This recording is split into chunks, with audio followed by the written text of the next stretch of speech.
Okay, so I'm going line upon line to fill up the surface area of the hairline, starting from the nape of the neck going to the occipital bone, and I'm gluing in my tracks.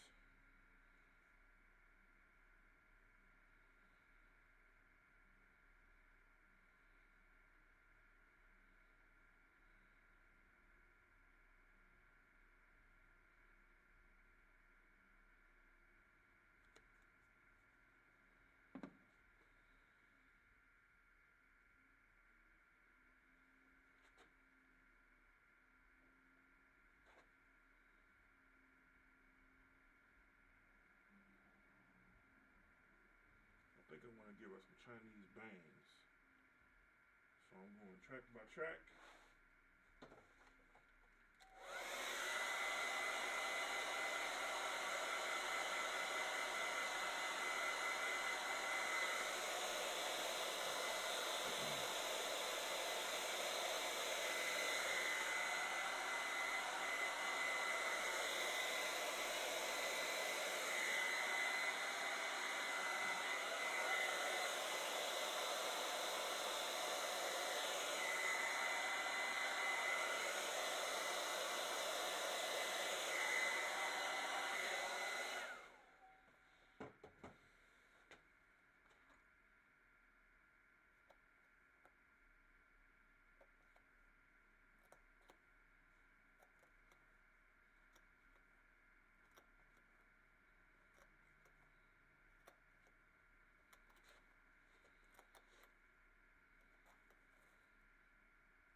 Make sure you glue down your tracks all the way. Make sure they all the way dry when you place them, because you may comb too hard and pull a track out accidentally. I remember when I was in high school, I had some female friends that used to wear weave a lot, but they used to fight. I remember one of my female friends was mad after track practice because she got into a fight and one of the girls pulled one of her tracks out, just yanked it. So, a very valuable lesson is you want to make sure that you glue down your track properly. I'm actually a fan of sew ins. So I learned how to do a sew in. Um, I've been to beauty school twice. I've been to the Vatterott under the Pivot Point curriculum. Then I've been to Elaine Stevens for the Milady curriculum, and they're two different curriculums. I like them both. Um, both of the curriculums helped me pass the state board. But one thing I learned is in beauty school they don't teach braiding.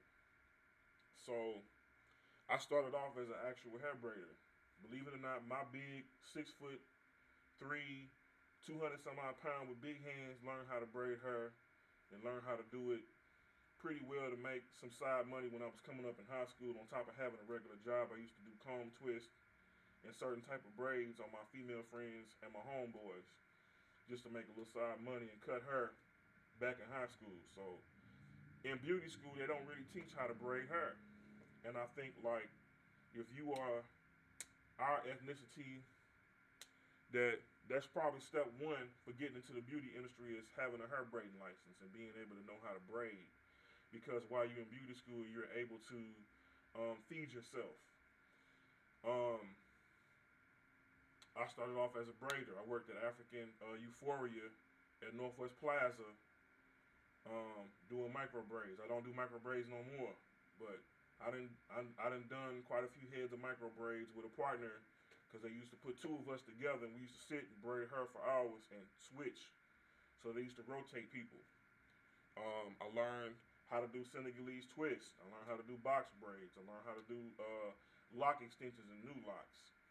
And these are key skills that you should know as a beauty school student in order to be able to feed yourself right away because the industry is a great industry.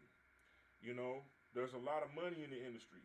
However, when you a student and you're trying to perfect your craft, the only way you're gonna be able to perfect your craft is by having a quick skill set.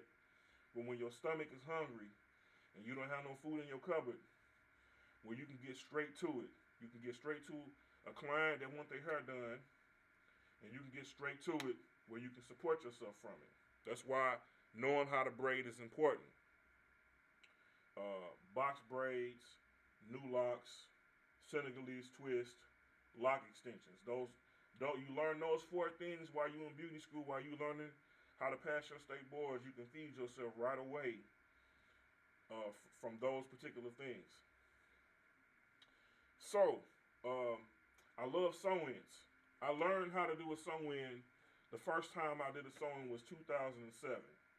I had a female friend of mine from Texas. Her name was Brittany. I met her on Craigslist. So in Craigslist, they got it broke down into sections, and they had a sections for services. I used to post my advertisements in there when I was in beauty school because I was trying to learn how to build a clientele. I used to work as a door-to-door marketer, knocking on doors for a marketing company out in Westport, and they taught us the value of building up a clientele list, talking with people, and being in a community because we used to go door to door selling books. And they taught me the value of the word yes and the word no. And when you hear the word no, that you have to keep going until the door opens where you get a yes. So you can go 4 hours without a sale in the marketing industry. You can go 4 hours without a sale. And then all of a sudden, you get a yes and you make your whole day's quota just from that one yes by continuing to present the information, continuing to be kind and polite, continuing to be genuine, but also continuing to be a person of substance and having something to say and talking to a person. So, I met her on Craigslist. Her name was Brittany. And the very first day that I worked with her, we made $2,500 doing sew-ins in one day. We did 5 sew-ins in one day. And what she did was, she said, I'm going to teach you how to do a sew-in. And she said, I had already worked at African Euphoria braiding hair. She said, this is what I need you to do. She said, do you see these 3 people right here? She said, I want you to take down their hair because I'm about to re-sew it down. Look at their braids to see if their braids are structured right. She said, I want you to take down all their hair. I said, okay. I took them one by one. I started cutting off their wefts of their hair. And I didn't interrupt the weft because the person that was doing the sew-in didn't cut the weft because they wanted to keep the weft nice because they had some raw virgin Indian hair. And they probably paid like $200-300 for the bundles that they had and they last for 6 months to a year. So when you buy raw Indian hair in a bundle, your hair gonna last you at least 6 months to a year.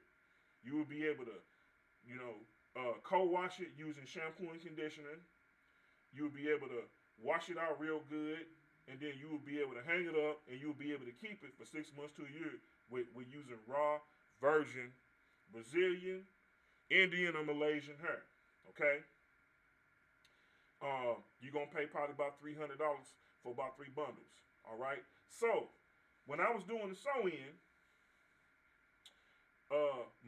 the person that was teaching me how to do sew-ins, she was having me to cut out the wefts out of the people's hair. Not cut the braid, but cut the weft. So the weft is the part of the hair that's sewn down.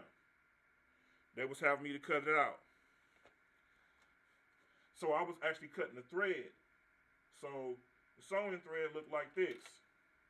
The thread is what held down the weft. And I was cutting the thread off so the weft could be released from the way that it was sewn down on the foundation of the head. So I cut out each person's weft. Then she asked me to blow dry a client's hair. So I done cut out all the wefts. There was another person who she asked me to blow dry. I'm using her blow dry. I'm blow drying the hair. I'm getting the hair straight. Then she showed me a picture. She said, I want you to braid down this hair like this picture right here. So I held her phone down. I braided down the hair like the picture, and she did all the sewing in. So I had taken down the hair and braided down the hair, and then I passed it to the person that was teaching me how to do a sew-in, and we made $2,500 doing 5 sewings in one day in a 6-hour time frame. I was tired when I got done, but I learned a whole lot because I got a chance to break it down, look at it, observe it, touch it. I'm a hands-on learner. You can talk to me about a book all day. I can read books, memorize it. I got a photographic memory. I remember everything that I read and close my eyes and remember it in my head. But when I do something with my hands, guaranteed that I'm going to remember how to do it. And if I don't, I'll do it repetitively over and over again until I get it right. That's just how much I love what I do. So when I did the sew-in with my friend Brittany, she taught me how to do 5 sewings in one day with a partner. My body was tired. That's why I'm on y'all about ergonomics. So, backstory. My friend that had the quick weave where the track got pulled out. If you got a sew-in, you less likely to have your quick weave, you less likely to have your hair pulled out from having a sew-in. So, ladies, I recommend quick weaves are nice for a quick style, but wear a sew-in. Let me tell you why you want to wear a sew-in. You want to wear a sew-in because your hair will grow 4 to 6 inches in 6 months time frame. Your hair gonna grow half an inch every month. 4 to 6 inches in a 6-month time frame. Your hair grows half an inch every month. You can wear a sew-in for 6 months.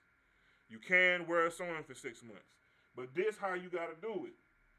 If you're gonna wear your sewing for 6 months, you gotta go back to your stylist and you gotta get your sewing refreshed every month or every other month. So if you get a sewing this month is March, you want to come back in April and get your sewing refreshed. Why? The reason why you want to get your sewing refreshed in April is because you want to make sure that your hair don't get tangled, that your hair don't get matted, and you don't have no mold underneath there.